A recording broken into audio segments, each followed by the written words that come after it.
Olá, bom dia a todos. Bom dia, bem-vindos. Eu sou Cecília Fortes, eu sou curadora do Centro Cultural da Procuradoria-Geral do Estado. Queria dar boas-vindas a todos, boas-vindas aos nossos convidados, ao Chris, à Paula, Tereza, nossa chefe do Bistrô do Convento. A gente aqui no Centro Cultural realiza esse ciclo de conversas que a gente chama de Quintas do Carmo. Originalmente sempre aconteciam às quintas-feiras, mas a depender da agenda dos convidados, a gente tem a flexibilidade, cá estamos numa sexta-feira. O objetivo é promover conversas de assuntos de interesse geral, aberto ao público e gratuito. E fomos contatados, por intermédio da Tereza Corsão, com a equipe do lançamento do livro do Chris, Gente Ultraprocessada, com o interesse de debater o tema aqui no Centro Cultural. A ideia foi muito bem recebida, justamente porque uma das preocupações do nosso bistrô, da nossa chefe, é a qualidade dos alimentos, é trabalhar com pequenos produtores e é principalmente alimento como saúde. Então, eu vou dar a palavra à Paula para eles poderem começar o debate e agradeço a presença de todos. Obrigada. Bom dia a todos, todas, todos. Muito obrigada, Cecília, aqui pelo espaço, esse espaço belíssimo, Está aqui no centro de Rio de Janeiro, Está nesse prédio aqui tão bonito, Nesse quarto aqui especial, Tereza? Queria agradecer a presença de todas as pessoas aqui presentes e também ao Comida do Amanhã, que está junto com a gente aqui nessa parte da turnê aqui no Rio, aí na disseminação, na divulgação. E é um prazer ter o Chris aqui, A gente promoveu a tradução do livro junto com o Joio e o Trigo, editora Elefante, Eu sou Paula Jones, sou da CT Promoção da Saúde. E já passamos por São Paulo, foi um sucesso, gerou muito interesse, tem gerado muito interesse no Brasil, inclusive, da imprensa, que é uma coisa um pouco curiosa para a gente pensar, O Chris foi até para o Jornal Nacional, gente? Quantas agendas a gente consegue pautar no Jornal Nacional? Eu acho interessante, que uma teoria que nasce no Brasil, construída no Brasil, ela ganha o mundo, aí no momento que tem esse reconhecimento fora do Brasil, e aí a gente acaba valorizando mais, uma coisa que é tão nossa, Então é um pouco a gente também fazer um bate-papo sobre alimentação no sentido amplo do termo. O Chris vai falar muito sobre o livro dele, o que o motivou, mas principalmente sobre a parte dos ultraprocessados, que é o mote principal do livro dele. Ele não vai falar de alimentação saudável, então a nossa ideia era trazer um pouco aqui para cá esse debate, para trazer outras perspectivas e para trazer um pouco para a nossa questão local, E obviamente está aberto, tem muitas pessoas aqui na audiência, muito feliz com a presença de vocês, porque tem muitas pessoas aqui que eu sei são especialistas, no tema no bom sentido, que estão trabalhando no dia a dia nessa agenda da alimentação adequada e saudável, e vai ser muito bom poder fazer essa troca. Então, a gente vai começar com uma breve apresentação do Chris, um pouco sobre o livro, o que motivou ele, e ele é britânico, ele é médico, infectologista, ele também é apresentador na BBC, e aí depois a gente vai fazer comentários. A gente tem também a chefe também, Dida, para falar um pouco de comida cultural, ancestral. Ela está a caminho, talvez ela chegue a qualquer momento. Espero que ela chegue a tempo de estar junto com a gente aqui nesse debate. Obrigada, Chris, com você. Paula, thank you for those kind words. Thank you everyone for coming, for hosting us, for joining me. I hope this will not actually be a debate. I think we agree. So I wrote a book. It is a Brazilian book. It is about Brazilian food, about Brazilian scientists, about what companies from Europe and America do in Brazil. But I wrote it in English. So I'm very grateful for ACT for the support. They helped translate it and are supporting it. And my whole experience here is very unusual.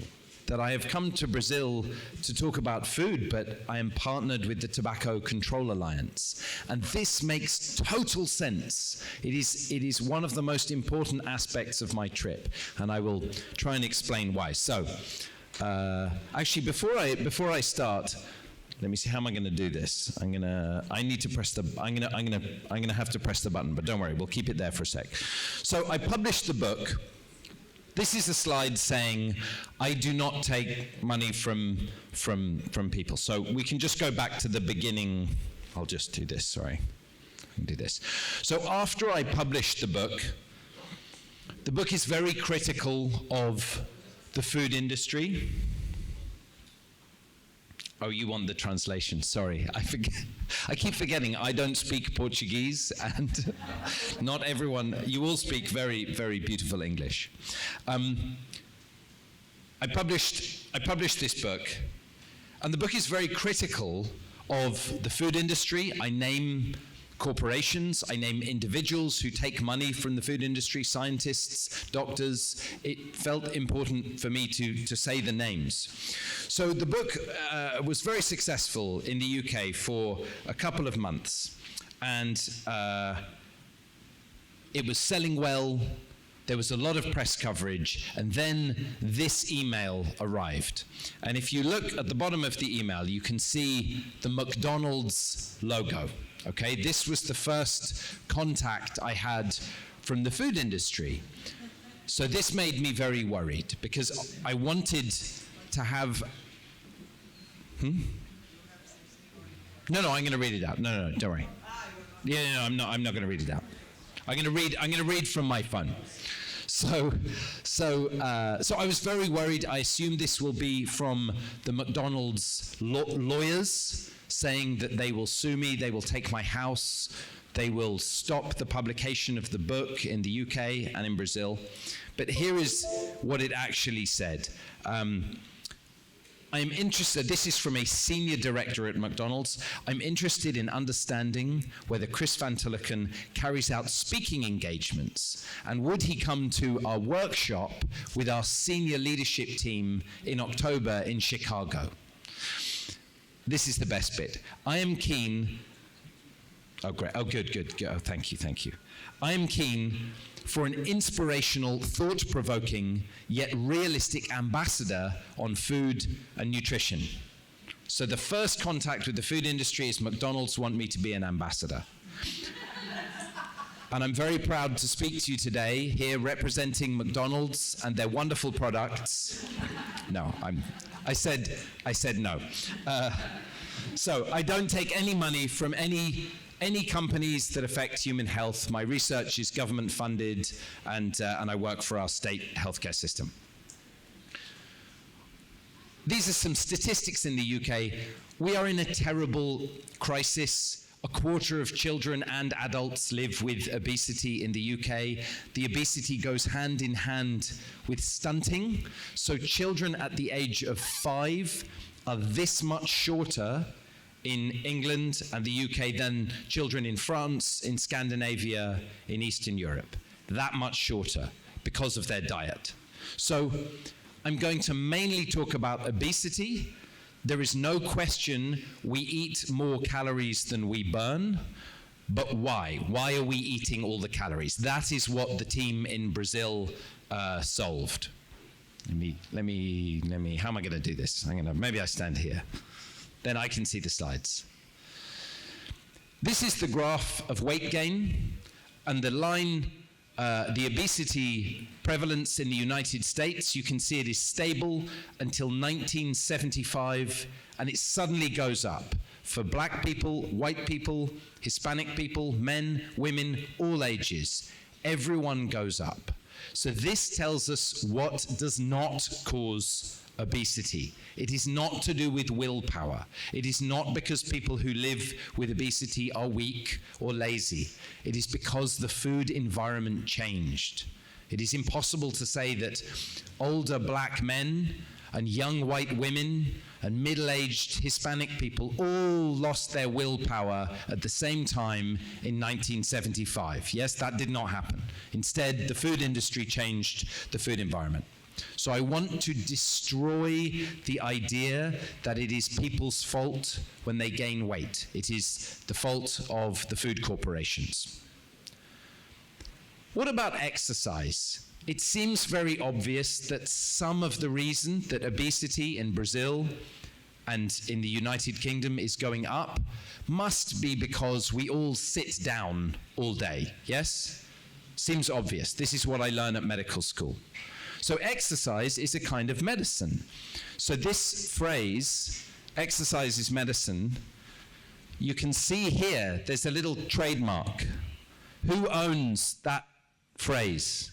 Who owns the copyright on the phrase? Can you guess? Coca-Cola. All of the science that says that the reason for obesity is lack of exercise is funded by Coca-Cola or the food industry, okay? Exercise is very good for us, but it has very little to do with population obesity, and I can explain more about that. The reason we gain weight is the food, okay? Stress, genetics, trauma, poverty, yes, these are all important, but they result in us drinking alcohol, smoking cigarettes, eating harmful food, okay? The proximate cause is the food, yeah? We need to solve poverty. Of course, poverty is, in my opinion, a political choice, but we also need to deal with tobacco, food, alcohol in the meantime. So, I'm sorry, this is an English slide. This just says, let me move on. Obesity is caused by food companies, okay? Just as lung cancer is caused by tobacco companies. That's the most important thing to say. And comparisons between food and tobacco are important, and the companies cannot regulate themselves, okay? That's the take home from this slide. So, food processing is very important. Humans must process our food. We salt it, smoke it, ferment it, dry it, chop it, cook it. We have been processing food for more than 1 million years. It shapes our bodies. It shapes our digestive tract. We have a very short digestion compared to pigs or monkeys. We have extended our digestion into our kitchens. We have small teeth, little jaws, because we chop our food and we use machines. So processing is important. It has to be done. I was learning today how indigenous societies figured out how to extract cyanide from manioc. Okay, that is processing. Essential, really good. Processing is good. It is necessary. Okay? Ultra processing is very, very different. This is my daughter here, Sasha. She loves ultra processed food. She eats a lot of it. Here she is eating ultra processed cat food. The cat food is developed in the same way as the human food. They use the same flavor molecules. And when I speak to scientists at food companies that make human food, they've often also worked making the pet food. And they go and make the pet food, make the human food. It's the same ingredients, same technologies. Okay. So ultra processing is not like processing. The problem has been, how do we define harmful food? We are sure there is harmful food. This product, do you have Cocoa Pops in Brazil? But you have chocolate-coated bad breakfast cereals. Yeah, good. Okay. And this seems obviously harmful. Yes? It seems obvious. And yet, it gets 2 green lights, 2 amber lights, according to our labeling system, no red lights. And there is a monkey on the box, so it must be safe for children. It's for children. And it is not regulated in the UK. It's not defined as a harmful food. Okay, so we have struggled to define harmful food. The big question is, the problem is, my other daughter here, Lyra can eat 4 adult portions of Cocoa Pops. Okay, so something about Cocoa Pops makes you eat too much of it. This is the healthiest food in the UK, 4 green lights, okay? It's the healthiest thing you can buy.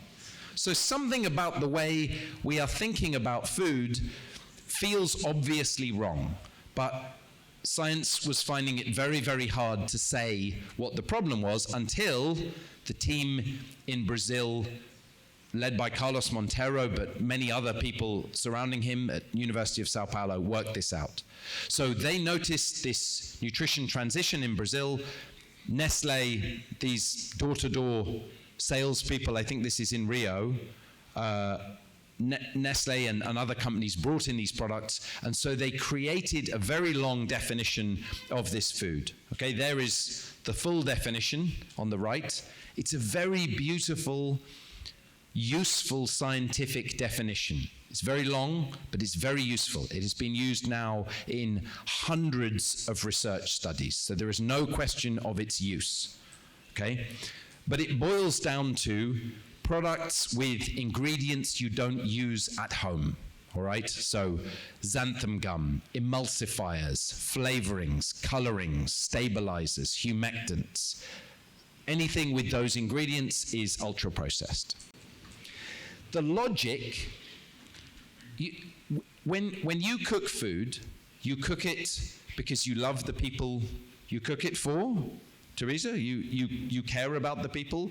You use food to create bonds between your family, between your community. Food is traditional. It connects us to our history, our ancestors, our roots, our environment.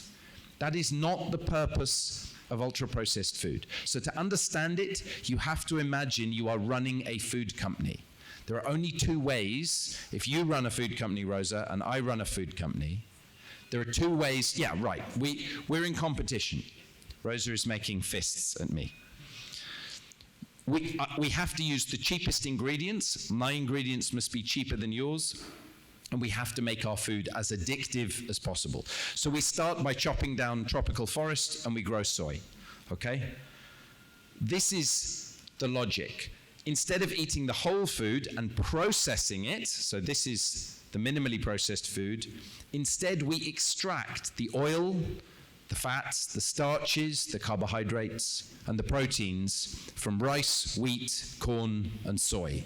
And those four species are 60 to 70% of all calories on Earth, just four plants. Now humans, and my other panelists know this, we can eat thousands and thousands of plants and animals.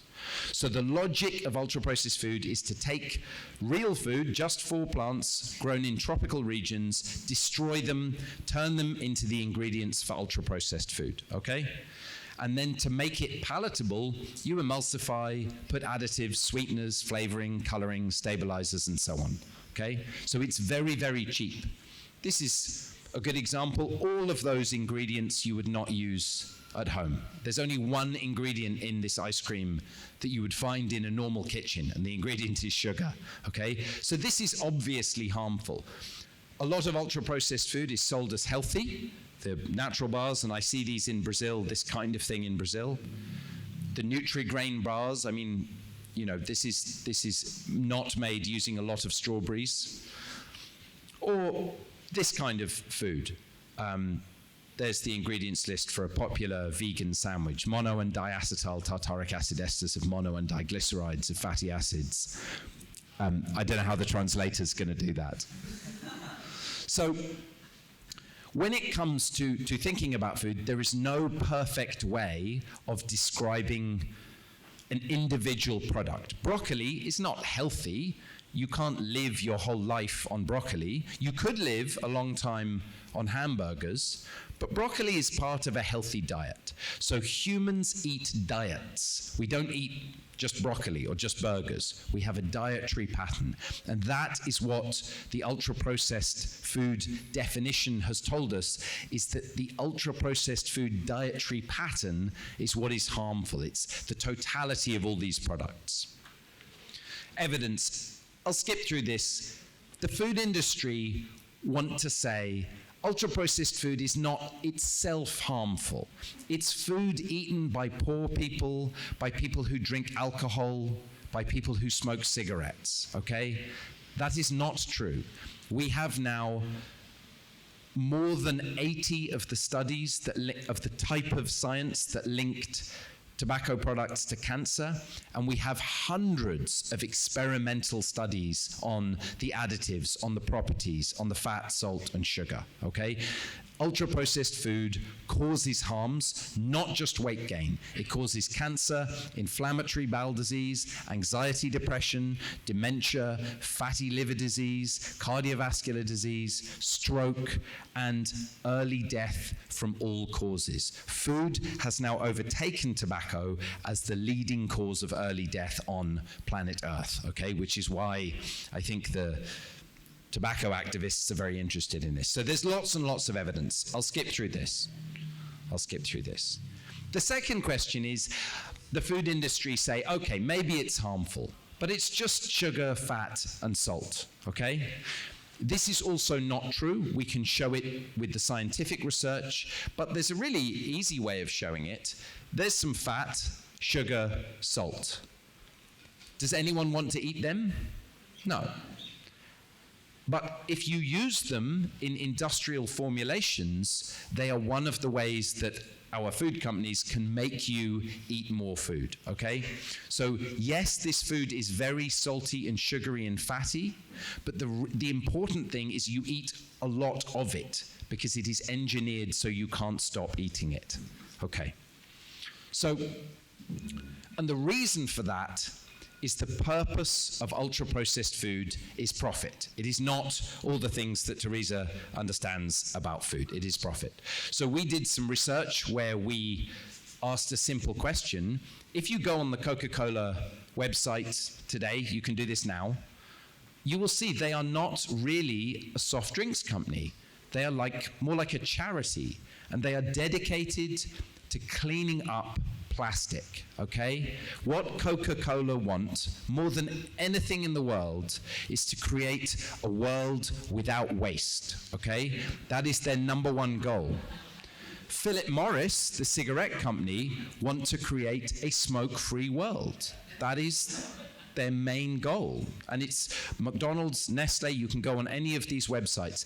These companies say, on their websites, we have lots of quotes, their passions are improving conditions for child labor, helping women enter the workforce in an equitable way, reducing carbon emissions, reducing plastic, supporting the environment, generally fostering biodiversity, and nurturing human health, okay? So, some colleagues who work with Carlos, we did an analysis. We just took their financial data and we asked a simple question. When they make money, do they spend it cleaning up plastic? Do they spend it reducing carbon? Do they spend it on human health? The answer is no. They spend it buying their own shares and paying out dividends. Okay, so these are lies, in my opinion. They are untrue. The purpose of the food is to make money. The companies are not in control of what they do. The companies are owned. So this is a quote from an investor at a big investment fund called BlackRock. It's probably the biggest in the world. And the quote says, the companies are not in control of their business model. And what the analyst told me is, BlackRock controls the companies. If Danone, if my food company starts selling less food than your food company, they sell their piece of Danone.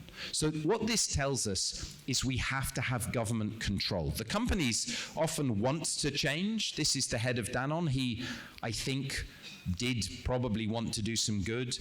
When he started to make healthier food, he was fired by the investors, okay? So this tells us, in my opinion, that governments need to regulate and that we can't partner with the companies. The companies cannot be part of the solution. That's a very important part of my work. The food is what this means in the end is because profit is the motive, the food is developed in a very sophisticated way. It is engineered so it is addictive. You cannot stop eating it. And my 7-year-old eats 4 adult portions. And the parallel with tobacco is important.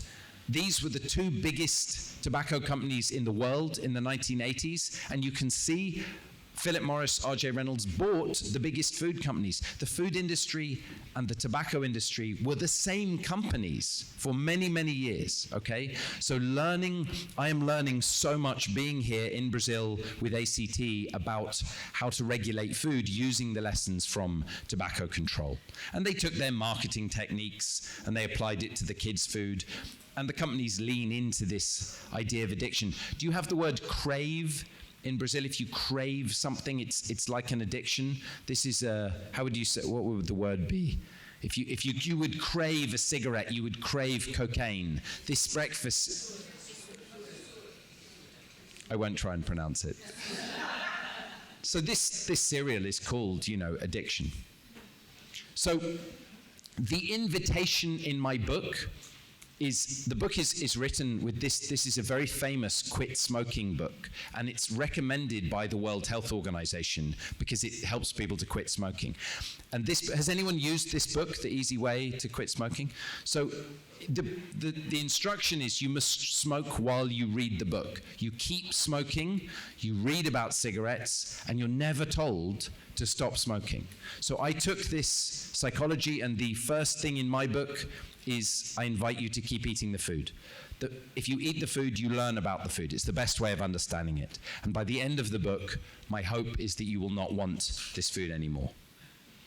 I'll go through this. This is just some of the ways in which the food environment in the UK is sponsored by the food industry. This is our biggest food charity, the British Nutrition Foundation. These are their sponsors. This is their Healthy Eating Week, sponsored again by Coca-Cola. Okay, there's my McDonald's email. And the environmental effects I think we can talk about in the talk. So I want to round up by saying the food industry will create doubt about this science, but many, many groups around the world believe the Brazilian team. UNICEF takes no money for any program from any company that makes any ultra-processed food. We have research groups at Harvard, Cambridge, Oxford, Yale, Princeton, in France, in Germany, in Belgium, all around the world who believes this evidence. And many, many governments, starting in Brazil and Chile and South America, but now France, Belgium, Israel, Canada, all recommend against eating ultra-processed food. So the Brazilian science is having this incredible effect all around the world.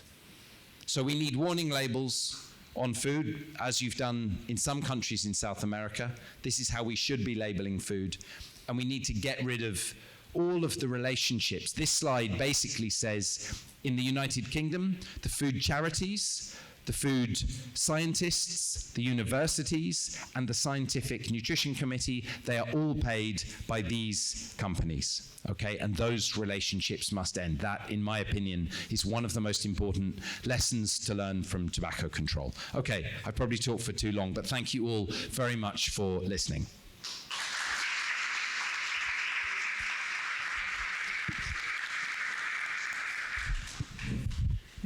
Obrigada, Cris. Eu vou passar aqui agora para a Tereza, direto para a Tereza, e sigamos daqui. Bom dia para todo mundo. Muito feliz de estar vendo essa sala cheia, né? Que para a gente é um espaço muito bom de trocas, de aprendizagem. E, bom, quando a Paula convidou para fazer parte, né, desse evento aqui, eu pedi para ter o livro, para poder fazer meu dever de casa. E, como vocês estão vendo aqui, eu fiz meu dever de casa. E o dever de casa acabou ontem, às 2h da manhã. Eu não conseguia parar de ler. E várias coisas me chamaram a atenção no livro, né? Algumas delas, assim, eu fui pontuando. Uma delas, quando você diz, Chris, que quando você leu o artigo do Carlos Monteiro, você não acreditou ou não achou que aquilo de fato era verdade, mas uma palavra no seu livro me chamou a atenção, que você disse que a publicação era uma publicação humble, simples. Alguma coisa assim. Então, a minha primeira pergunta para você seria: você acha que existe, aí é mais uma coisa ampla do mundo científico mesmo, você acha que existe algum nível de preconceito com as coisas que são feitas nos países colonizados? Ou, quer dizer, essa experiência de descobrir esse universo que você hoje desenvolveu tanto após o conhecimento do Carlos Monteiro, de início você teve uma certa resistência. E eu acho que isso é parte das questões, uma parte sutil, mas eu acho que eu queria te ouvir como é que foi esse estranhamento de encontrar no Brasil uma ciência que você não tinha encontrado nos países ditos desenvolvidos.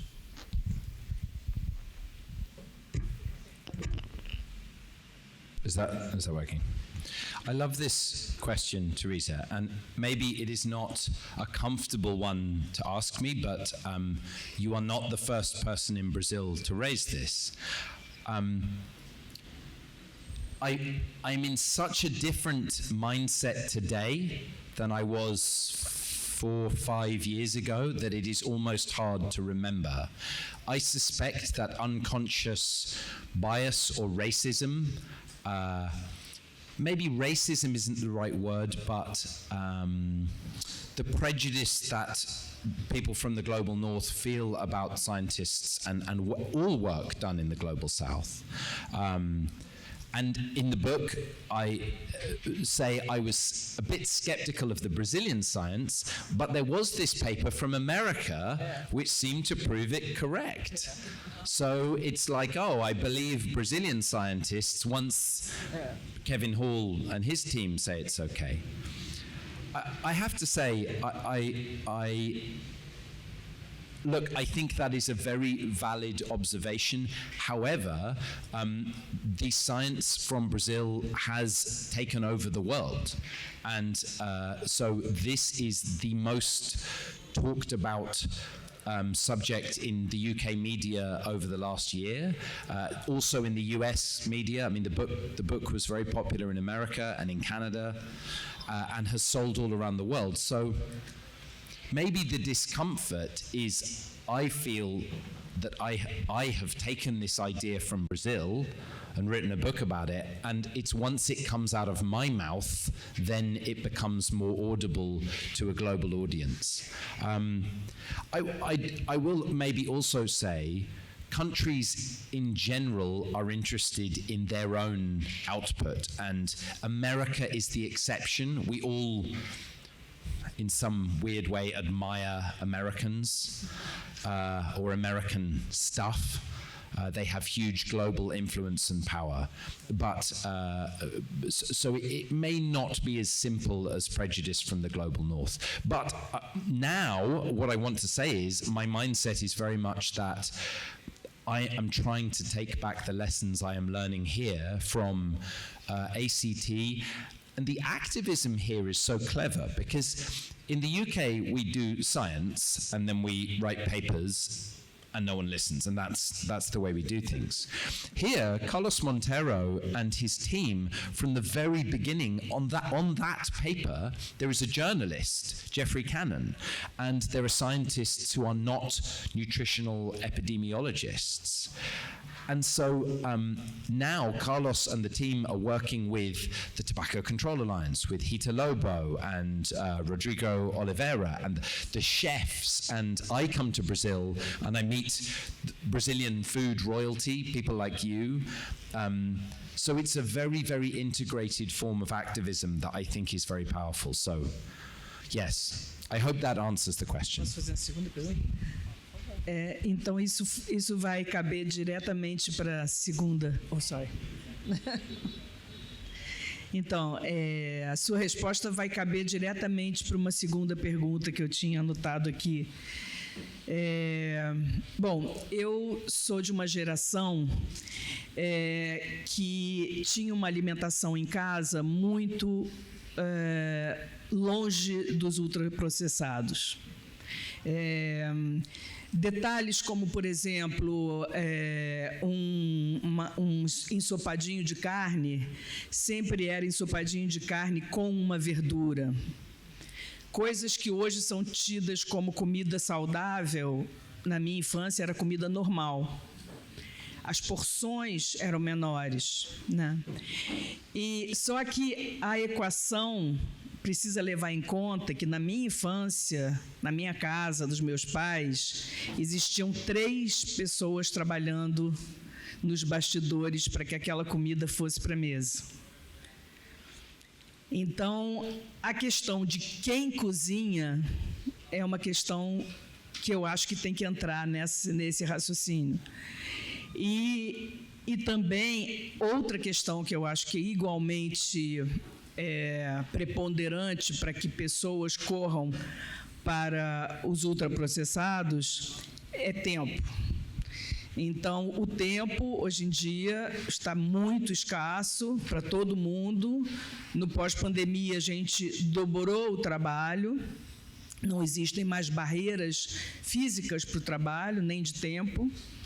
Então, eu me pego, muitas vezes, sendo uma cozinheira profissional, com dificuldade de cozinhar na minha própria casa, por falta de tempo.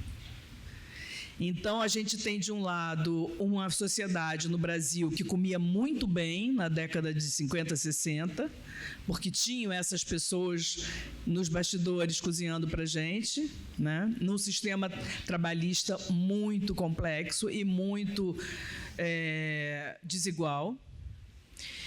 E, por outro lado, a vida, as coisas tinham um menu, né? As coisas aconteciam num ritmo em que nada era intercalado, como hoje tudo é intercalado.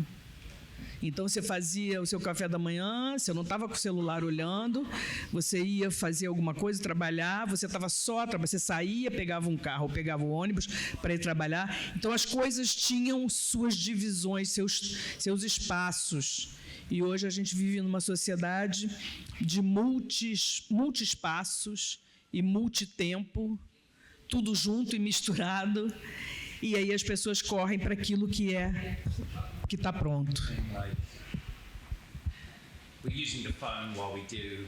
Exactly, Então, a minha pergunta para você é, bom, você fala muito no livro sobre a questão econômica, que eu acho muito importante, porque é uma covardia a gente criticar, a gente vê alguns programas de televisão dizendo, vá para a cozinha, cozinhar, mas, primeiro, tem muita gente já cozinhando o tempo todo, né? E cozinhando, pessoas que trabalham, às vezes demoram 3 horas para chegar no trabalho, elas vão chegar e vão fazer do zero, né?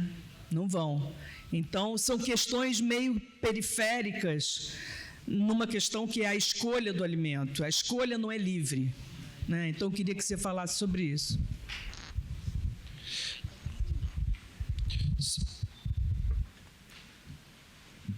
In some ways, in the UK, I think these issues are even more extreme, and in other ways they're different. I made a very conscious choice in my book that at no point do I say that people should not eat ultra-processed food. Because for people in the UK, in Brazil it may be possible even for low-income families to switch back to a traditional diet. In the UK, there is no traditional diet. We have 4 generations of ultra-processed food. So I'm also very conscious that I speak when I speak on this issue. I speak as a man. You know, cooking has traditionally been done in the home. The burden has been borne by women. I am white. I am privileged. I'm middle-aged. I have time and leisure, and I have equipment. So in the UK, many families only have a microwave to cook with. They have no knives, no cutting boards, no way of cooking a lot of food and freezing it. So, in a sense, I'm very aware of my voice, and what I have decided to use my voice for is not advocating about healthy food. I don't know about that. And I have a sense that there are ways that people without much money can cook cheap food, and there is quick ways of preparing food, but they don't want to hear that from me. And that will seem very uneasy. Someone like me talking to people with who live with disadvantages like my patients. I don't want to do that. What I am comfortable doing is, as an individual, even with privilege, I can talk to Nestlé and I can talk to government and I can say, then I am the little person. So that I see as I play a very small role here, but that's what I've chosen as my way of campaigning. And so all my academic work and the book and the broadcasting I do through this lens of the commercial determinants of health. We look at how corporate power affects human health with food, tobacco, alcohol, fossil fuels, pharma, everything else. So I very deliberately do not get into that complexity because I don't understand it. People don't want to hear it from me, and there are so many good voices. We have also, as you know, you've been to the UK, we have people like you who can speak to all that. Does that make sense? I would like your reflection if you think I should say or do something different. Bom, eu acho interessante esse posicionamento. Eu acho interessante esse seu posicionamento, que eu diria que é quase científico, né? De dizer, olha, eu estou fazendo um livro para dizer para as pessoas não comerem ultraprocessados, que isso faz mal para a saúde. Mas eu não estou sugerindo o que outra coisa ela poderia comer no lugar, porque eu não me sinto confortável no lugar desse conhecimento. Mas só que as pessoas que leem o seu livro vão fazer essa pergunta. Se eu não for comer ultraprocessado, o que eu vou comer? E como que eu vou comer? Então, eu acho que é deixar quem está lendo o livro num beco sem saída, num certo sentido. E aí eu acho que tem toda uma questão que deve ser levada para as escolas de culinária, por exemplo, né? Que é quais são os tipos de processamento que podem ser feitos dentro das residências, mas com muita boa vontade, né, por parte da família, enfim, para que aquilo... para que não seja um peso tão grande cozinhar alimentos verdadeiros, né? Mas acho que dizer o problema com o embasamento científico que você diz já é o primeiro passo para que a gente tente achar uma solução de como comer comida de verdade, que a gente chama no Brasil, dentro desse contexto de falta de tempo, de falta de pessoas para cozinhar. I think often my patients will say to me, I'm an infectious diseases doctor, my patients are often homeless, they use drugs, they are very marginalized, they are asylum seekers or they're displaced, and they often know what good food is, but they cannot afford it. And they will say to me, what should I do? And my answer is, I do not know. For many people, it's the same with cigarettes and alcohol. There is nothing they can do. They can't afford real food. They can't cook it. They don't have the equipment. They work in an Amazon warehouse and also drive a taxi because they don't have money. So I think it is doctors always love an answer. Especially male doctors, we're like, yeah, here's what you do. And I think it is legitimate to go, you said the word first step, well, that's what I heard. And the first step is an understanding the food is harmful. and we need to limit corporate power, and we need structural change, policy change. But what should the individual do? You know, you have some solutions, but I don't have many solutions for an individual. Fazer um comentário.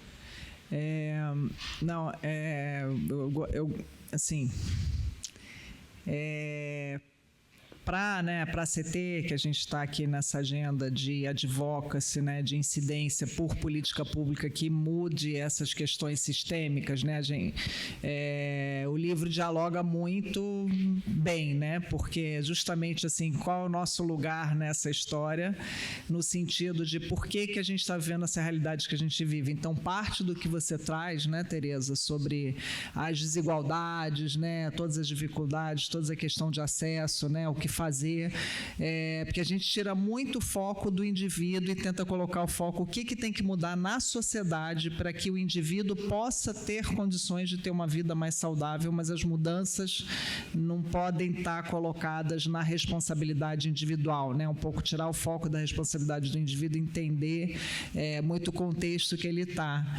E do nosso ponto de vista, assim, né, o livro do Chris, né, eu acho muito bacana até eles colocarem nesse lugar. Não sou eu que vou prescrever o que cada pessoa vai fazer a nível individual, mas eu posso ter uma voz que chegue lá naqueles lugares, talvez de poder, que possam ocorrer alguma mudança sistêmica, seja a partir da denúncia, seja a partir da exposição, seja a partir, né, da simples disseminação da informação para causar. Para mim, isso aqui causa indignação. Para mim, ele tem um papel assim, eu quero que as pessoas fiquem indignadas, como hoje existe uma indignação em relação à indústria do tabaco. Ninguém aqui vai dizer, pô, a indústria do tabaco é tão legal. Alguém diria isso? Em lugar nenhum do mundo. Então, acho que o tabaco conseguiu gerar essa indignação coletiva que foi fundamental para a gente começar a conseguir regular a indústria do tabaco. O objetivo é regulação, né? Tipo assim, tem que colocar limite nisso que você está colocando no mercado, está expondo as pessoas a isso, está enchendo, né, tá lucrando loucamente, e as pessoas estão adoecendo e todos nós estamos pagando essa conta coletivamente, e eu não vou colocar a culpa no fumante individualmente, na pessoa que fuma, porque não acho que essa responsabilidade seja da pessoa, né? Assim, você tem 1000 outros fatores que fizeram ela chegar naquele lugar de achar que isso pode ser uma muleta. Porque eu me lembro no início, quando a gente começou a trabalhar com o controle do tabagismo, tem milhares de pessoas muito antes de nós, mas o que foi, acho que a grande virada de jogo foi quando o discurso da indústria veio a público o quanto que eles mentiam deliberadamente. E a palavra é essa. Isso só veio à tona por conta de ações judiciais que aconteceram nos Estados Unidos, que expuseram, olha, na propaganda a indústria do tabaco fala isso. O que ela está falando nos bastidores é completamente diferente disso. Ela sabe que o produto dela é viciante, ela fica fazendo pesquisa dentro do laboratório incessantemente para fazer o produto dela ficar mais viciante, vender mais e viciar as pessoas mais rapidamente. Tem o caso clássico do Marlboro, que descobriram que se você colocar amônia, a nicotina chega mais rápido no cérebro. O que os outros fabricantes fizeram? Vamos denunciar a Philip Morris? Não, todo mundo começou a colocar. E a indústria de alimento ultraprocessado faz exatamente a mesma coisa, sem tirar nem pôr, né? Aí vamos lembrar da propaganda, que é aquele que você não consegue comer um só, né? Aquele que, né, enfim, né, tem N produtos e o processo é o mesmo, inclusive, que eu acho uma coisa legal do livro do Chris, são alguns dos mesmos cientistas. Né, a gente está falando de não só dos mesmos cientistas, são as mesmas empresas. E se você olhar, eu imagino, não sei se você fez isso, Chris, se você olhar para os acionistas, aliás, para os controladores, não os acionistas, os controladores, as direções dessas empresas, tem muitas, né, correlações entre quem gerencia essas empresas. So, you use this word outrage, and I think I can laugh here, but I spend a huge more and more and more of my time feeling angry. And what I want the book to do is to take the rage and shame that people feel about themselves, that it is their fault, and everyone who lives with obesity, deep down, or in my experience, they believe they made a choice. They believe that they were weak. They believe that they could have made a choice not to eat harmful food. And it is so wrong. And I want them to take that anger at themselves and heap it onto the industry. And the thing I want to communicate with passion here to you is that the food industry are not uninterested in you. They want to destroy you. And they don't even think of it like themselves. They want to destroy all of the food that you seek to protect, all of the food that you promote. They will take the fields it is grown in, they will change the price of it, they will create a culture where people don't have time to cook it.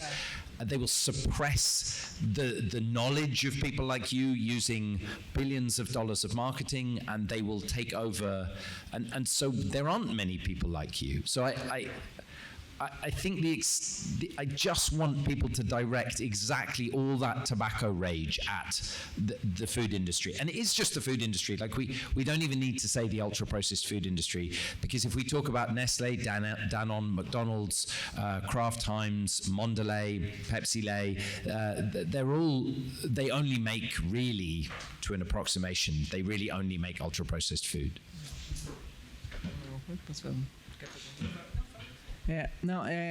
Outra coisa, uma das coisas, Chris, entre várias coisas que me chamou a atenção no teu livro e que eu fiquei particularmente preocupada, eu tenho um pouco de obsessão com a questão da gordura trans. Obsessão no seguinte sentido: é uma coisa que a indústria de alimentos ultraprocessados inventou e passou a colocar em praticamente tudo. Descobriu-se, né, cientificamente, assim, não há dúvida, você consegue calcular o número de mortes por conta de gordura trans, né? Isso está mais do que comprovado. Qual foi a reação do mundo, né? Então precisa proibir. Aí o que acontece? A indústria de alimento ultraprocessado, que inventou aquela porcaria e botou dentro de todos os produtos, fica fazendo acordo voluntário, parceria com os governos, parceria com a OMS, para, olha como a gente é bonzinho, né? Vamos tirar a gordura trans de tudo, ainda consegue fazer marketing, que eles são muito legais, que eles estão tirando dos produtos, né, comestíveis, uma porcaria que eles inventaram e colocaram lá dentro, está matando as pessoas, né? Quer dizer, olha o nível da lógica, né, da distorção total de valores que acontece na vida. Então, Chris, o que mais me impressionou no seu livro é que, assim, a gente tem coisas que a gente acha que está, né, melhorando, que está avançando, que está evoluindo, que tem inovação. No caso, para mim, mais preocupante, e eu acho que você se aprofundou bastante no livro, nesse enorme mundo dos aditivos, que a gente não sabe nada, o pouco que a gente sabe é extremamente preocupante, é uma frase que você coloca, um trecho que você coloca lá, num capítulo, que você fala: com as regras de hoje, nós não saberíamos da existência da gordura trans.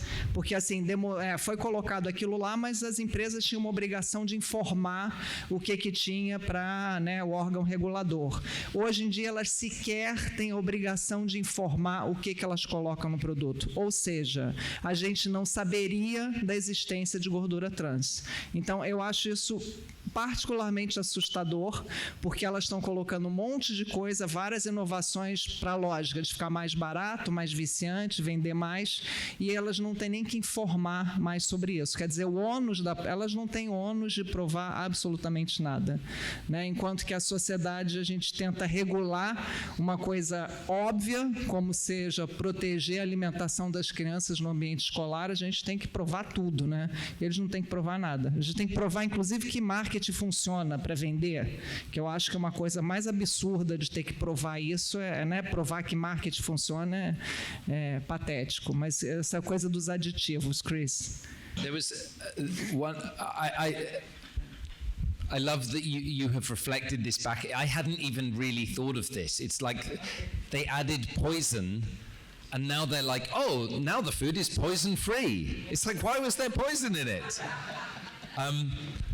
One of the chapters in the book is an investigation I did in Brazil of Nestlé, where Nestlé floated a supermarket full of ice cream and Kit Kats and candy and breakfast cereals up the Amazon, hundreds of kilometers, and brought these products to remote communities. And a spokesperson, I quote, I'm going to get the quote wrong, but a spokesperson, so obviously this led to catastrophic health effects in these remote communities with no public health. There was no warnings on the food. It didn't say this food will rot your teeth and cause terrible pain.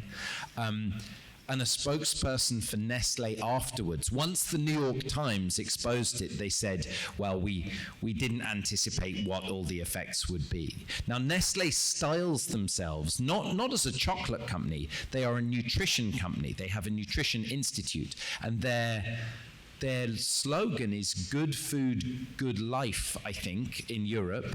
And there is a picture, there's like a bird in a nest with a sheaf of wheat, like whole grain. So they want to have the idea of like, oh, we didn't know that feeding indigenous communities Kit Kats would do harm, but also we are nutrition experts and we know about food and health. Yeah, I mean, yeah, I should be careful with these. I've got to be careful not to get in legal trouble here. But this is all well evidenced. Yeah. Yes. Well, I do get in legal trouble a lot. Bom, uma coisa que eu estranhei no livro foi logo no início do livro, que fala sobre as porções de sal. Aqui diz que uma porção recomendada para um adulto é 30 gramas ou 4 colheradas grandes. Alguém errou nessa tradução ou realmente é isso que está escrito no livro? Por adulto por dia. Está errado. Eu sei que está errado. That would be very dangerous. Isso em português? Em português, please. Okay, I'm not. So the 30 grams is so an adult serving of Coke. So on the box of Cocoa Pops, it says what a recommended serving of Cocoa Pops for an adult is. It will say this on your boxes in Brazil. So I had never looked at this. So I weighed it out, and an adult serving of these breakfast cereals is half of this cup, roughly, okay? So that is what it should say in the book, is 30 grams is the serving for Cocoa Pops, not for salt. Ok, então... Does it say that? Não. Anyway, has anyone here ever weighed out their breakfast cereal using a scales? No? No? Anyway, that you should only eat half that cup of breakfast cereal in the morning, and then you will be healthy and fine, okay? So just... It's not so common here, okay, well... Não. It's a little, tá pouquinho ambíguo a tradição, mas depois ela vai ver. Que mais? It's good that you're spotting these things. Yeah. We can change it at a reprint if there is a reprint. It's okay. It's 30 grams is about the Cocoa Pops. Mas a forma como está escrito não fica muito claro, porque diz, se você for acredito que é porque a porção recomendada para um adulto é de 30 gramas. Não diz, mas não diz. E aí depois diz, ou 4 colheradas grandes. Ok, sorry. Vamos para frente. Não, ok. Não tá. It's okay, just a detail. É só um detalhe aqui. Outra coisa que eu acho interessante pensar é esse contexto de dietas, né? Você falou que os adultos não comem alimentos, eles comem dietas. Eu achei isso bem interessante, porque é um conjunto de alimentos ou plantas ou animais que juntos tem um sentido aquilo, né? E isso vem muito de acordo com o que eu acredito e eu busco, né, na minha vida profissional. E, como eu te falei hoje de manhã, recentemente a gente fez um programa, uma metodologia no País de Gales, transformando uma metodologia que era feita no Brasil com a mandioca para uma metodologia que será feita no País de Gales com o alho poró. Então, a gente procurou qual era o alimento central daquela cultura. E foi muito interessante porque eles contrataram um historiador de alimento para nos ajudar a levantar essa cultura que estava totalmente adormecida. Então, e a cultura também tem a ver com a biodiversidade do local. Então, a gente vê que tem um mundo hoje onde... Aí foi interessante, foi engraçado, porque na hora de fazer a cow canning, que era a sopa feita com alho poró, típica, que as avós das crianças faziam, bisavós faziam, foram comprar o alho poró e não acharam o alho poró plantado no País de Gales. O alho poró vinha de outro lugar, longe. Então, essa questão da... Quênia, talvez. Essa questão da globalização, de alguma forma, levar para longe a cultura, né, ou misturar a cultura local com uma cultura que vem muito de longe, e o Brasil é esperto em importar a cultura norte-americana, né? Isso também não é uma forma, não é um complicador. Quer dizer, eu tô querendo pensar na solução, né? Eu, como cozinheiro, eu quero que as pessoas tenham um mundo bom e saboroso. Fico um pouco aflita, não sou médica, de dizer, olha, não faça isso. E o que a gente pode fazer em termos da cultura alimentar, né? May I ask a question? Do you want me to? I'll respond, or do you want to? I'll make a comment. Make a comment. Não, eu vou até antes dele comentar, eu vou fazer um comentário que aí você depois também acho que trazer isso, que eu acho que para o Chris, né, trazendo o que ele traz aqui com esse livro, né, essa coisa de criar essa indignação em relação ao que está acontecendo com os sistemas alimentares a nível global. Para mim, né, aqui no Brasil, para mim serve muito como alerta.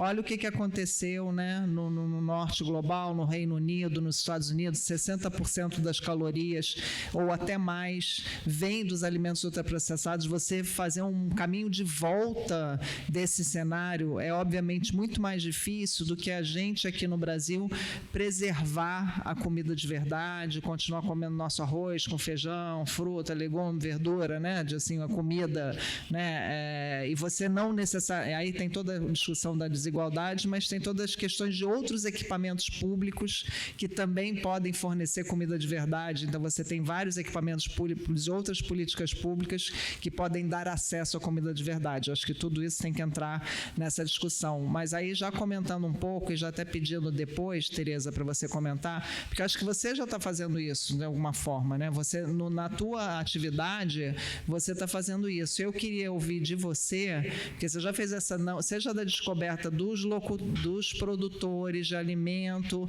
a nível, né, não muito distantes, aqui dentro do estado do Rio de Janeiro, para fazer a compra, né, para o teu restaurante que você prepara, vindo disso, na história do Instituto Maniva, né, essa redescoberta da mandioca. Você fez uma jornada nesse sentido. Eu acho que essa jornada que você está fazendo, ela é um pouco da resposta que você está perguntando como solução, né? Só queria trazer isso, queria que você, até que o Chris soubesse um pouco sobre isso também, né? Que eu acho que essa é uma das coisas que estão sendo trabalhadas aqui, que são super importantes.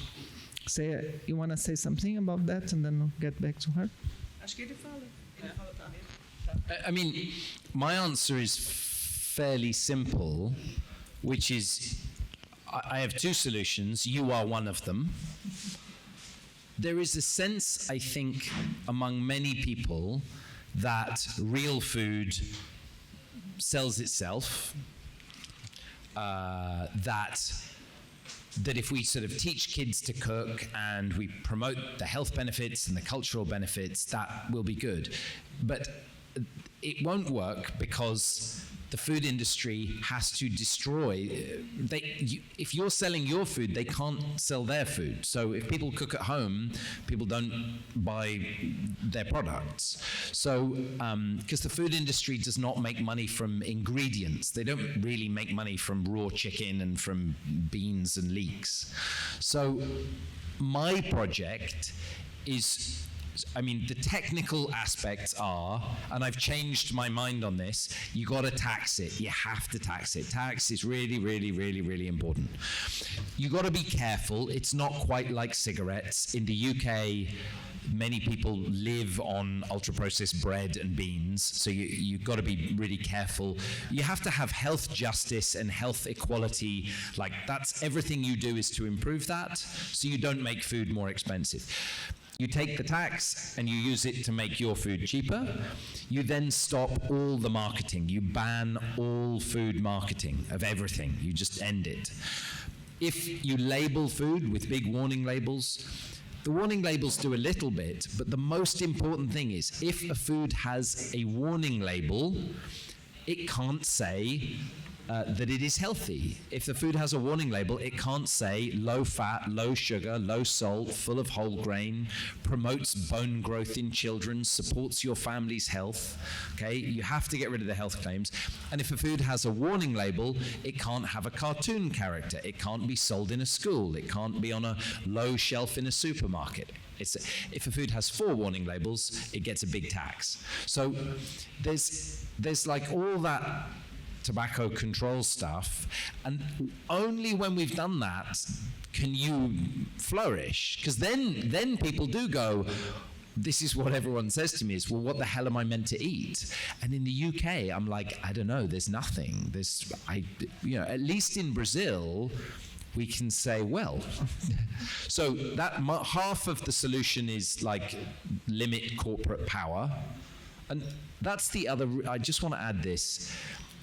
The important thing is not to regulate a harmful product. It's not to say, oh, this product has salt and trans fat, so avoid that. And this product has less salt and less sugar, and it is still a bit bad, but eat this instead. The goal of all the regulation is to limit corporate power. It's not, I don't care about the Kit Kat, I care about the influence of the company.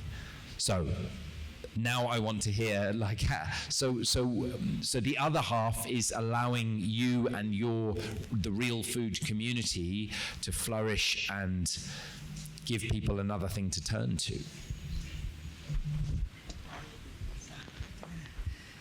Yeah,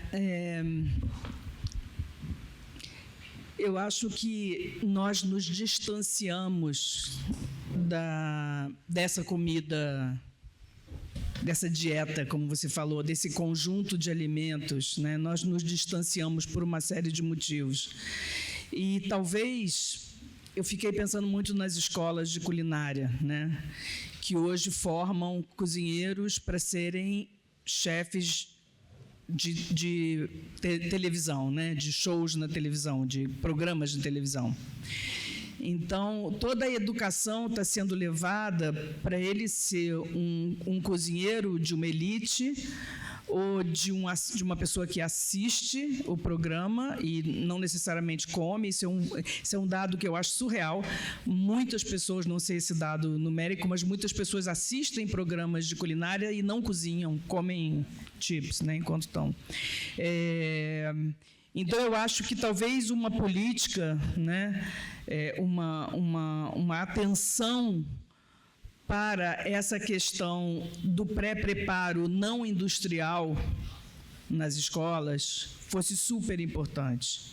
Porque é o que a gente acaba fazendo em casa. A gente acaba fazendo, pica muita cebola, põe no freezer, faz um alho. A gente faz um pré-preparo de comida real, né? Isso não é ensinado.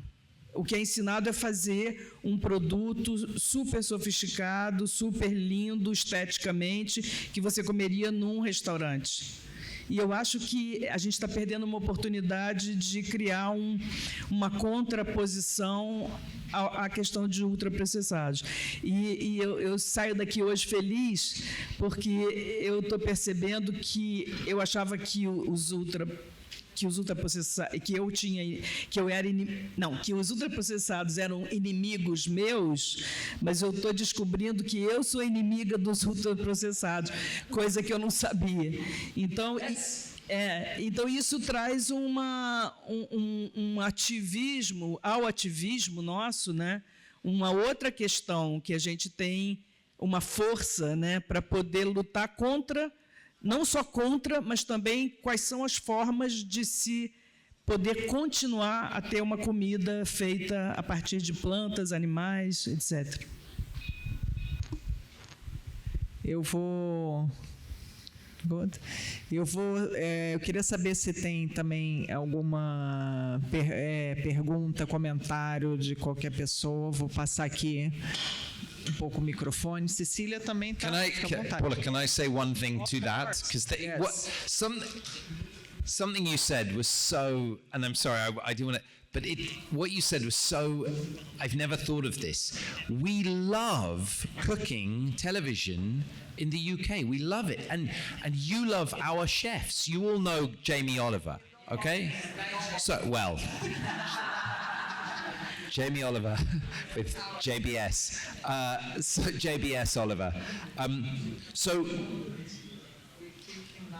One of the things is all of those chefs on television, I mean, maybe not all of them, but many of them partner with our big supermarkets and our food companies. Jamie Oliver had a partnership with Sainsbury's, then he partnered with Tesco.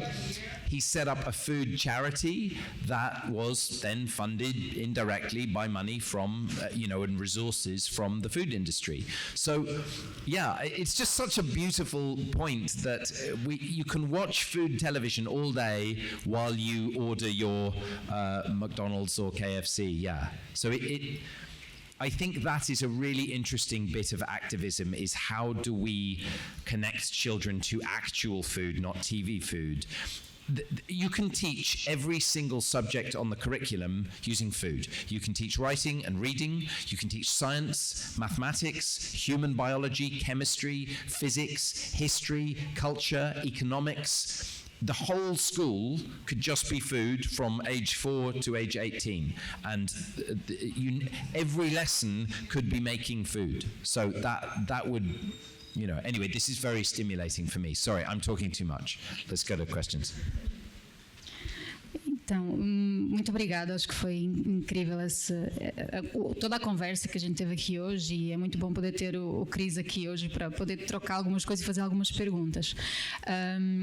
Eu vou tentar fazer um pouco uma sopa do que é onde a gente está hoje e algumas preocupações que pessoalmente eu venho carregando, e tentar que o Cris me ajude a pegar nessa sopa e dividir os ingredientes dela.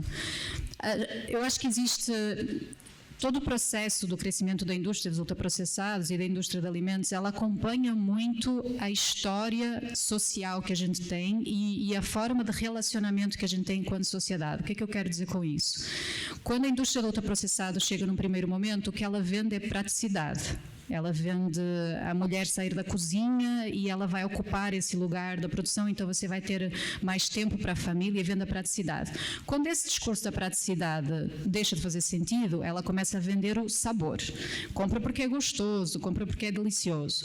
Não é mais suficiente o discurso do sabor, ela vem com o discurso da saúde, porque as pessoas já estão atentas à saúde. Não, afinal é whole grain, é saudável, compra porque é saudável. Neste momento nem o saudável mais funciona, compra porque estamos a salvar o plástico do planeta. A Coca-Cola já não vende, já não diz que é saudável, e não diz que é saúde, e não diz que é prática. Ela diz que ela está salvando o mundo. Eu gostaria só de fazer essa reflexão inicial para perceber que, se a gente tem uma grande indústria do ultraprocessado, é porque a gente tinha um mundo globalizado que permitiu que tivéssemos a distribuição de alimentos e que o McDonald's produzisse 130 hambúrgueres por segundo. Então, nós tivemos uma infraestrutura tecnológica e social e de distribuição global, a globalização, que permitiu que eles fizessem essa quantidade de produção e que chegasse em todo lado o mesmo alimento. Hoje em dia, eu acho que a gente está perante uma profunda transformação digital. Nós estamos vivendo uma aceleração do mundo digital que está trazendo novos players para o debate da alimentação e também está trazendo novas preocupações, mas também parece que está trazendo novas oportunidades. O que eu quero dizer com isso? Quando a gente tem um mundo digital de distribuição de alimentos, não é só a indústria do ultraprocessado que quer permanecer nesse modelo, mas agora a gente tem a indústria do delivery. O próprio iFood diz, o interesse do iFood é que não exista mais nenhum fogão dentro das cozinhas. O Uber Eats, todos os deliveries, eles têm interesse que se continue esse modelo de base industrial. Então, nós temos mais um player entrando, jogando junto nesse lugar. Só que, por outro lado, nós temos uma geração, e a Eve Turon tem estudado muito, que é a geração que ela chama dos Yummers. Então, essa geração, hoje em dia, é uma geração cada vez mais preocupada com a alimentação. Ela até brinca que, antigamente, nos anos 80, para conquistar uma garota, tinha que ter uma guitarra nas costas. Hoje em dia tem que ter uma cenoura tatuada no braço. Porque para a pessoa ser cool, fazer pão de fermentação natural, cerveja artesanal, a gente tem uma geração que está mais atenta a essa relação com a alimentação. Então, existe, eu acho que a chegada do Anthony Bourdain, como o sucesso que ele teve internacional, os programas de TV, falar sobre comida passou a ser algo que essa geração está muito mais atenta e por isso também a indústria vai criando respostas cada vez mais complexas, porque nós temos acesso à informação de uma forma que não tínhamos antes, os impactos da indústria, etc. Então nós temos os Yummers, por um lado, muito preocupados e cada vez mais atentos e mais exigentes com a indústria, e nós temos mais players do outro lado que estão querendo somar a esses nossos inimigos do ultraprocessado. E aí a minha pergunta é muito sobre como é que você, Cris, vê qual é o momento atual, será que a indústria está perdida em como dar uma resposta ao mundo que a gente tem hoje, ou será que eles estão reinventando a narrativa? E mais do que isso, eu queria te perguntar como é que você vê nos dias de hoje a forma como o ultraprocessado e esse mundo digital está afetando diretamente a relação entre as pessoas. Então ele fala muito, né, da filha, do como é que a forma como a gente come tem a ver, como é que essa gente ultraprocessada, essa sociedade ultraprocessada, será que a gente desaprendeu a comer junto? Será que a gente desaprendeu a se relacionar a partir da comida e somos Yummers sozinhos na frente da TV e encomendando o nosso delivery? Né? Como é que você vê a sociedade se comportando nesse mundo digital e a indústria respondendo nesse mundo digital? Porque eu acho que o digital tem de entrar como um debate quando a gente pensa na alimentação. A gente está no mundo digital hoje em dia. Então, eu vou contar porque é muita coisa nessa sopa. Temos muita coisa nessa sopa. That is the longest and maybe one of the best questions I've ever been asked. Okay, there are two questions. My reflection on I will need what you've said to begin with. I will keep reflecting on, I think, for a long time, but I will give you an initial response.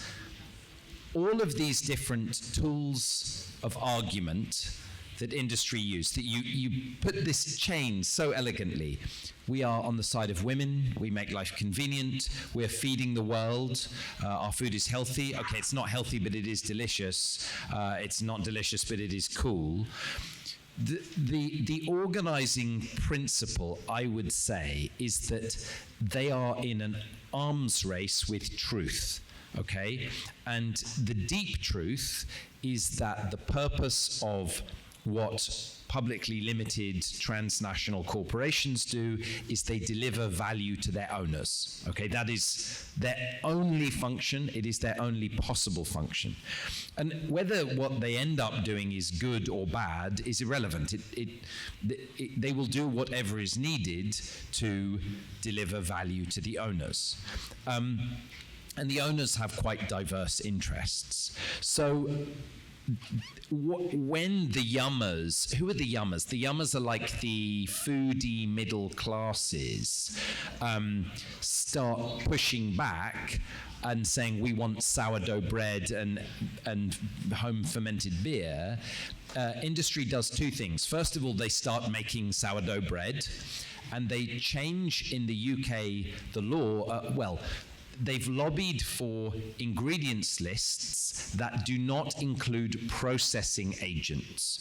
So when you buy sourdough bread from a supermarket in the UK, the ingredients are wheat, salt, water, not UPF. But the processing agents, the enzymes and the emulsifiers, because they're not ingredients, they were used only in manufacture, although they are in the bread, they're not on the ingredients list. So they do these very sophisticated things, but they simultaneously make the idea of ultra-processed food a class issue, an issue where concerns around ultra-processed food are snobbish. They're people like me. This is, how dare someone like me criticize, and it's not criticize the food, it's criticize poor people. So everything they're doing is just about delivering shareholder value. So that's the organizing principle that for me is very clarifying. When it comes to your second question, then was my daughter's. Can you do it again? It was, have we lost our relationships? So I've got two reflections. Yes, this is not food. So I'll try and be brief. I work with many eating disorders scientists, both doctors and academics, and they agree on very little, but they all agree on 2-3 things. If you want your children to have healthy eating habits, you need to eat meals, breakfast, lunch, dinner, at a table with fork and a knife, or chopsticks, your own cultural implement, okay? And you cook the food at home. And everyone agrees that is important. Now, this ultra-processed food is not food you can really sit and serve and put on it looks very bad it looks good in a packet. It looks very bad on a plate. It won't look like, it's brown and beige. Yes, they are destroying that, and they persuade us that it is normal to eat in a car. There is a statistic, I've forgotten, most American calories are eaten in cars, I think. I think it is more than half, or like half of meals. But what is also then a dilemma, so I have 3 girls, a 7-year-old and a 4-year-old and a baby. When my 7-year-old girl goes to a party, for me, it is very important she is normal, that what bonds her to her friends is drinking sodas, eating crisps, eating sweets. So when she goes to a party, I say you can eat anything you want at the party. So that she is normal, because when we were all children, being normal is very important as a child. You want to wear the same shoes, same music, you got to fit in. So there is now a problem of if you get rid of ultra-processed food from your family, your children become weird. So it's a wonderful question. I will keep thinking about it, but yeah.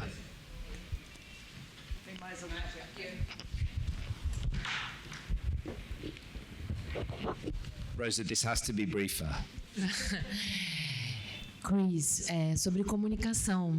Você é um comunicador, um apresentador de TV e um pesquisador. E a linguagem do livro, você é bem-humorado, você usa recursos de linguagem interessantes e que cativam as pessoas. Então, eu queria te perguntar um pouco sobre isso. Como que você vem recebendo a reação do público na Inglaterra a respeito da forma como você fala desse assunto? E até, na verdade, assim, uma problematização. Aqui no Brasil, a gente tem um grande desafio que as indústrias de ultraprocessados são as grandes financiadoras dos programas de TV. Então, eu me pergunto se o seu programa, se ele seria possível, e a gente fala da BBC, que é uma emissora pública, né? Então, eu não sei, enfim, como que a gente consegue aproveitar as brechas para falar desse assunto em programas de televisão, por exemplo, enfim, já que nem sempre a gente tem essa simpatia das emissoras de TV para problematizar os produtos que são os grandes anunciantes das suas emissoras.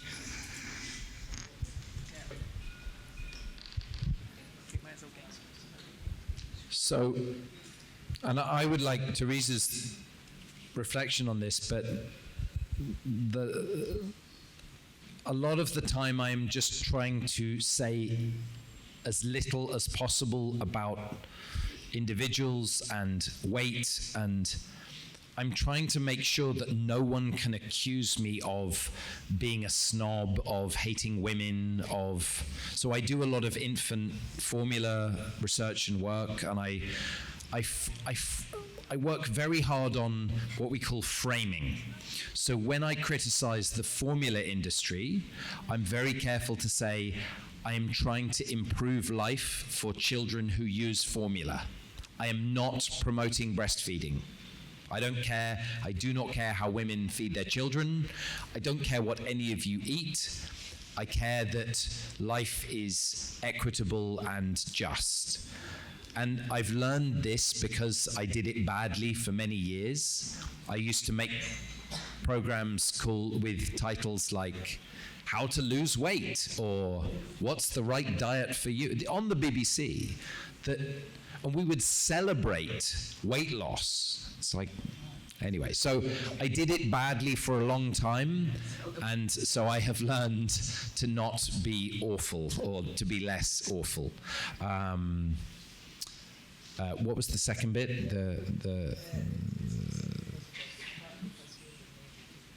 Oh, and the sponsorship, yeah, I mean, it's like, if you watch television in the UK, there are 3 ads. It is food, like, it is ultra-processed food, it is gambling, okay, big gambling sport, and alcohol and cars. Buy a car, get drunk, spend and you can save money buying cheap food and spend the money you save gambling on the sport, which is on the channel that you bought your TV on credit, and you're paying the, Sky, your subscription you can't afford. So this speaks, I think you made this point too. Ultra-processed people, the thing I got from this Brazilian idea is it's not food. This is not about food. Food is a small part of the problem. This is a discussion of how financial incentives harm human and planetary health. Everything is ultra-processed. Your phone, your television, your cartoons, your car. Cars have all these knobs and dials, and there's always a new car. Like cars have not changed in 50 years. Yeah. In the 1980s, you had a petrol car with air conditioning and a radio. It's the same car, but so everything is ultra processing is how you use cheap raw materials to create products that people consume to excess. They consume them even when they don't want to. And the original product was probably a cigarette. A cigarette was just tobacco leaf. I mean, no one in the Amazon was ever addicted to their own tobacco. You have to ultra-process tobacco with your ammonia to make it addictive to some extent. Anyway, it is all ultra-processed.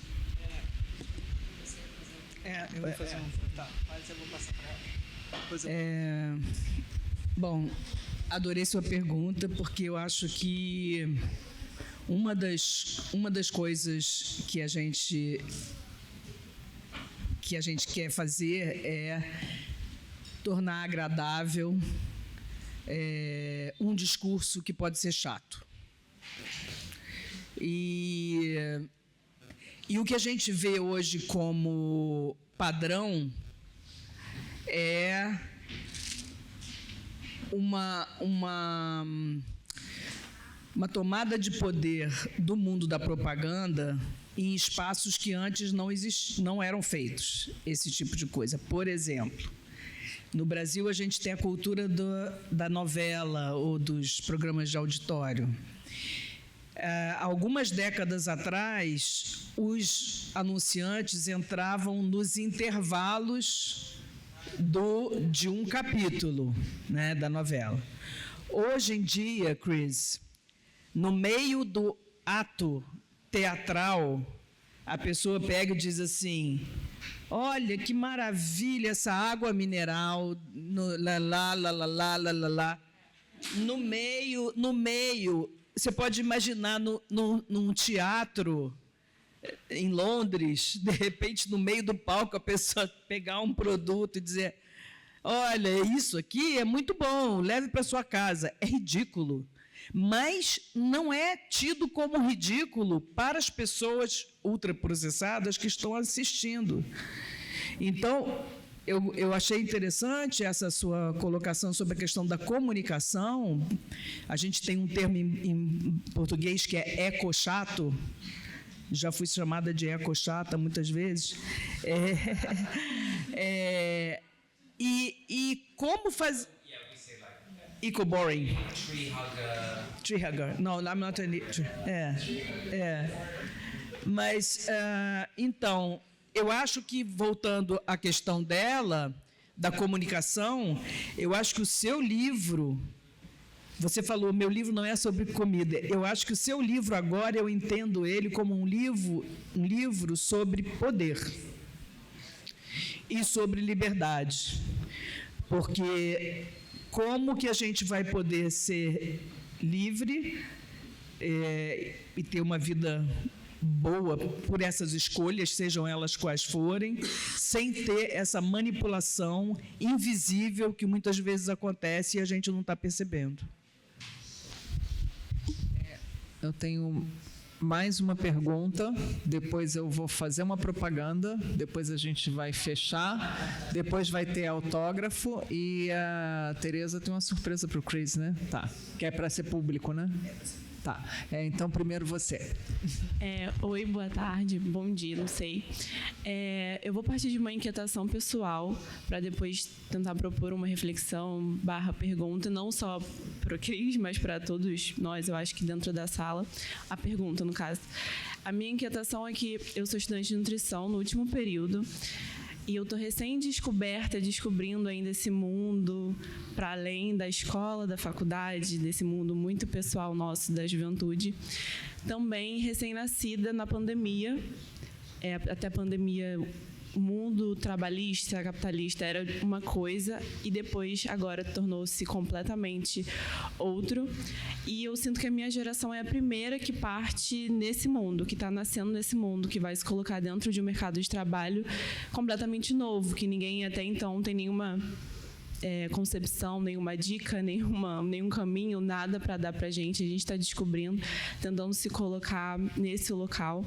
E uma inquietação minha particular é que até um certo momento da minha vida eu achava que eu acreditava, entendia dentro das minhas limitações de contexto familiar, assim, de pessoal, brasileira, carioca, eu entendia que às vezes eu sentia que era uma questão apenas capitalista, dessa coisa da indústria, das grandes indústrias, dos commodities e tudo mais, até o momento em que eu entendi que lado a lado anda também uma questão muito trazida por Foucault, por exemplo, como a biopolítica, em que não se tem mais essa ideia de diretamente matar as pessoas, não se pode mais, teoricamente, sair matando quem você bem entende, mas você pode escolher quem você vai fazer viver.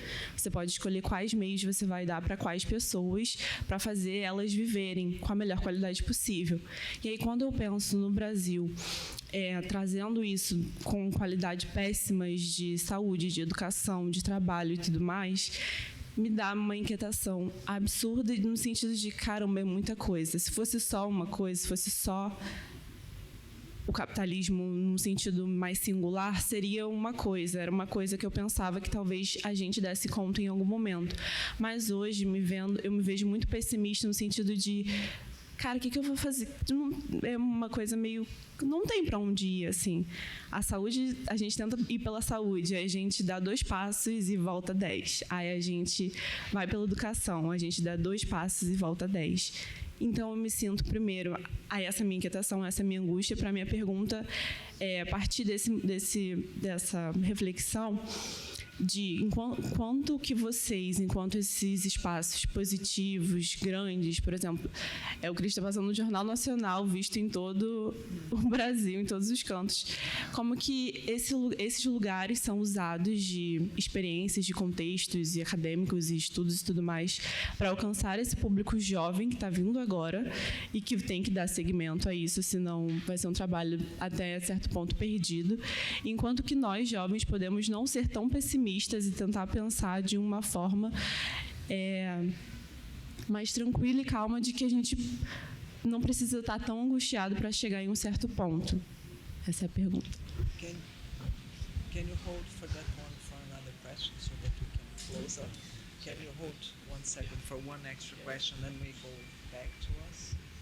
Because it's their reflection. Vou abrir mais uma e a gente vai fechar.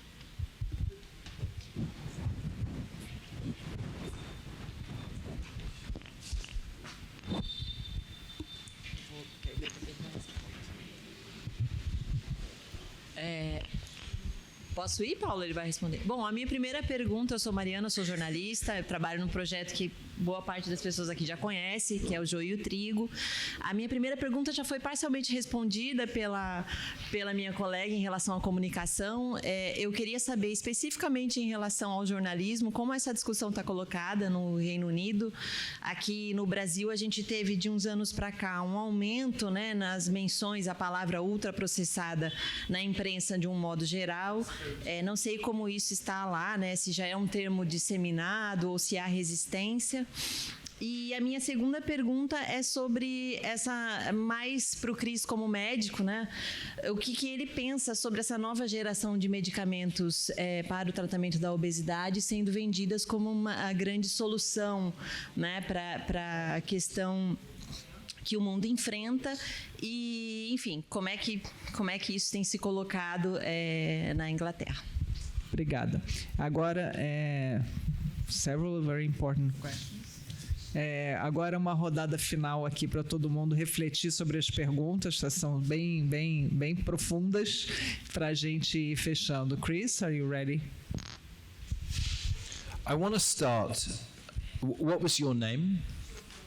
Giovanna. So, just a global north, global south question, thought. I've spoken now in the UK on hundreds of occasions about this issue around the politics. No one has ever brought up Foucault and biopower in America or the UK or Canada where I have spoken. And none of the questions I ever get deal with the kind of depth and nuance that this audience is approaching it. So it's very humbling trying to answer a question because I don't know much about Foucault and biopower. You talked about your restlessness, your agitation. You should feel restless and agitated. You should feel uneasy, and that my experience is I went to medical school, and so I have friends who are like me, who work in the public sector, who are academics, and I have some friends who run or work for big pharmaceutical companies or food companies. And they feel restless too. They do not sleep at night. They sleep in a big house on a comfortable bed, but they sleep badly because they do know, people at the companies know what is happening. So you can choose your anxiety, I think. You can feel anxious, and that can be the fuel to change things, or you can feel anxious and take the money home, but you can choose it. So what can we do? The one source of optimism is you spend 3 days with Paula, and one of the things I've challenged ACT to do is to model the number of lives they saved. How many cases of cancer did they prevent? You can look at tobacco control as a success in a way. In a huge way, it prevented a lot of deaths, but it didn't limit corporate power because it set tobacco aside, and it had to do this as unique. Now, what Paula and other groups around the world are doing is saying tobacco is not special. Tobacco, food, alcohol, gambling, plastic, automotive, fossil fuels, pharma, it's the same, they're all owned by BlackRock, and so it's the same incentives. So I think The World Health Organization is producing big reports on this. Academic departments are starting to study this. UNICEF is aware. We are seeing change, and there are governments who have focus other than economic growth. So we have to be an optimist, but we recognize the power asymmetry. The question at the back from Joio Trigo was about the journalistic environment. Every single article about ultra-processed food in the UK, and there have been hundreds in the last year, but part because of my book, mainly because of New Science, produced by many papers from Brazil. Every single article will say, this study from Harvard links ultra-processed food with depression, very clear.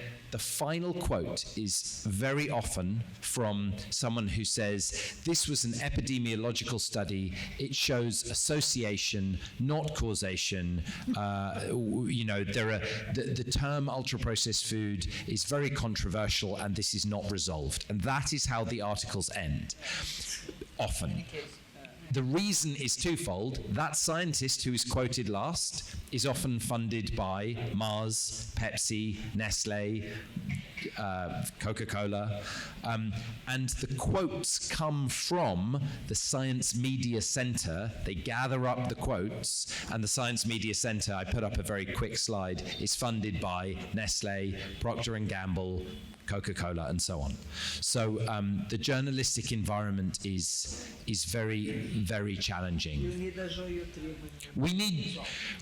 What I want to take home is you need a publisher working with a commercial determinants of health charity and an investigative journalism unit, and I have been trying to do this in a sort of amateur way, but we're going to try and we're going to export the Brazilian method again back to the UK. Much more organized science, activism, press, and we need the chefs involved if we can find chefs who don't work for food companies or food retailers. Yeah.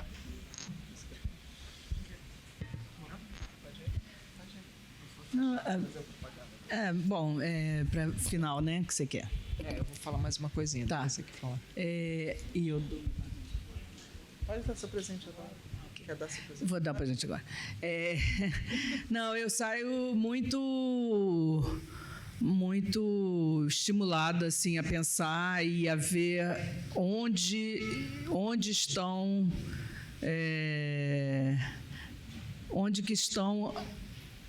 coisas que a gente tem que prestar mais atenção. Eu acho que, para mim, o que eu senti com o livro, que eu senti hoje aqui, com as perguntas e com essa troca, porque, assim, acho que essa coisa das bolhas, né? Hoje em dia tem muitas bolhas, as pessoas vivem e falam para os seus próprios pares e espelhos, e isso é muito ruim também, né? Porque... então, eu acho que é interessante a gente pensar de que forma, e aí a angústia, né? Essa frase do Chris vai ficar aqui como lembrança para a gente, você tem que escolher qual é a angústia que você quer sentir, adorei. E aí pensar um pouco por que é bom não ser escravo de uma indústria ou de uma corporação ou de alguma coisa poderosa que você tem que abrir mão de coisas que você acha importantes para estar ali dentro daquela situação. E isso me levou a pensar na questão das organizações sem fins lucrativos, né? Muitas vezes nos dizem assim, mas você é ingênua, você tem que pegar o dinheiro dos caras maus ou das empresas ruins. Pega esse dinheiro e faz o seu trabalho, né? E isso sempre me pareceu completamente esquizofrênico. Como que você vai fazer parceria com alguma coisa que é absolutamente o oposto daquilo que você acredita, e mais, você vai criar um compromisso, vai criar uma relação de troca, que vai haver uma expectativa de ter uma recompensa por aquela flexibilidade, né, que você teve. Então, eu acho que é como se fossem dois mundos, né? Um mundo onde você aceita fazer coisas e fazer parcerias erradas para que você possa fazer aquilo que você quer, e um outro que você escolhe os pares, escolhe a angústia, e você vai fazendo aquilo que você acredita e vai tendo pequenos momentos de não angústia, pequenos momentos em que você percebe que, legal, consegui fazer um pouquinho aquilo que eu tinha vontade, né? No meu caso, para finalizar, eu acredito muito em trabalhar com as crianças, né? Eu acho que os adultos já estão muito comprometidos e muito angustiados, né? E as crianças ainda têm aí muita vontade de vida, né? Então, eu estou muito focada nisso no momento. Você quer falar? Para encerrar. Se for fazer pergunta, não vai ser. Não, também eu só ia fazer o último comentário e também respondendo a Giovana, e aí a minha resposta é mais ampla, né? Quando eu ouço, né, enfim, gerações mais jovens e com essa angústia, eu acho isso muito bom, porque eu acho que no Brasil a gente é pouco acostumado a questionar as coisas, a querer refletir sobre outras formas, e a desinformação é o nosso principal problema. As pessoas não pensam a respeito de questões complexas e difíceis e que aparentemente não têm solução. A gente segue a vida como no automático. E aí é interessante você citar justamente um filósofo, porque esse é muito o papel da filosofia, que é pouco valorizada no Brasil, inclusive, né? Que é a gente fazer perguntas. Muitas vezes a gente não tem as respostas, mas a partir do momento que você faz pergunta para os seus pares, para pessoas que estão no seu entorno, e você também influencia as gerações que vêm depois de você com essas perguntas, aí começa um movimento de mudança, aí começa um movimento de conscientização. Eu não vou ser ingênua de dizer que a gente, com as perguntas, simplesmente vai mudar toda essa indústria que é enorme e muito poderosa. Mas a angústia é necessária, né? Nem que seja para a gente continuar fazendo perguntas e as perguntas chegarem em pessoas que têm meios de se comunicar com outras fontes de poder e nos ajudar a mudar de alguma forma, a melhorar essa situação. Enfim, foi o que me ficou na cabeça. Obrigado. Ouvindo você. Vou fazer um comentário sobre isso também. Eu acho que eu acredito muito nessa coisa do que eu falei antes da indignação. A gente precisa canalizar ela. Eu acho que a gente também precisa não só escolher, mas canalizar nossas angústias, porque assim eu acho que a gente está vivendo um momento particularmente delicado no mundo todo, né? Quando a ansiedade climática, a gente, né, vê tudo pegando fogo, né? Tudo que está acontecendo, eu acho um pouco desesperador também. Mas para mim isso funciona muito como um combustível para não parar, né? Eu acho que não dá para parar de acreditar que as escolhas que a gente faz, as angústias que a gente escolhe, elas podem fazer alguma diferença em mudar, né, o curso, né, do que está acontecendo. E eu sou sempre um pouco realista, mas um pouco otimista de plantão no seguinte sentido: quanto mais você está falando no problema, eu acho que é o primeiro passo para você conseguir resolver ele. Então, acho que está se falando tanto nesse tipo de coisa que talvez é um passo importante para a gente começar a caminhar.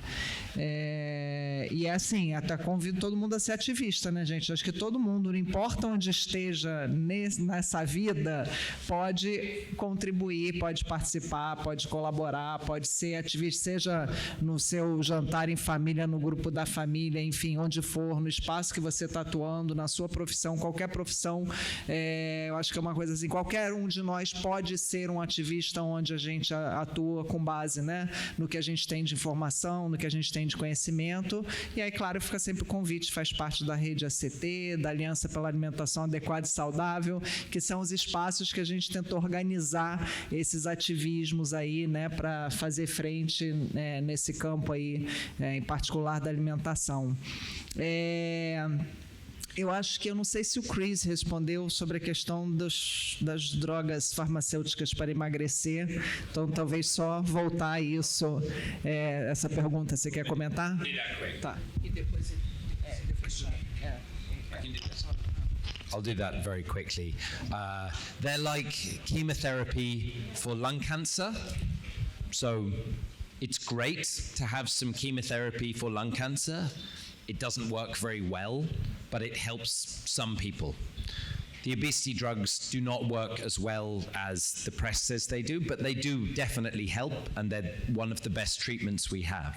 They should not distract us in any way from improving the food environment. You don't let children become ill before you treat them with drugs that are unbelievably expensive and not everyone has access to. It's very, very cheap to fix the food environment. And if you fix the food environment, if everyone could use your principles and cook in the way you're proposing, it doesn't just fix obesity, it fixes anxiety, depression, cancers, blah, blah, blah, and planetary health and community health. So, yeah, they're great. They are not a solution, they are a sticking plaster, and they are unaffordable. They are absolutely unaffordable. E eu complementaria que eles estão dentro daquele pacote que ele listou e falou, está todo mundo dentro desse mesmo sistema. Então, você adoece mais pessoas, você vende mais remédio e você retroalimenta um sistema, né, que está adoecido e adoecendo pessoas ultraprocessadas. Eu vou passar uma propaganda de 1 minuto de um documentário que é também sobre ultraprocessado, chamado Comida de Mentira, que vai ser lançado em novembro. E aí tem um teaser aqui de 1 minuto, tem uns cartões lá fora com o site que vai ter informação sobre onde vai ser exibido e quando vão ter exibições. Eu não vi ainda, tá? Também.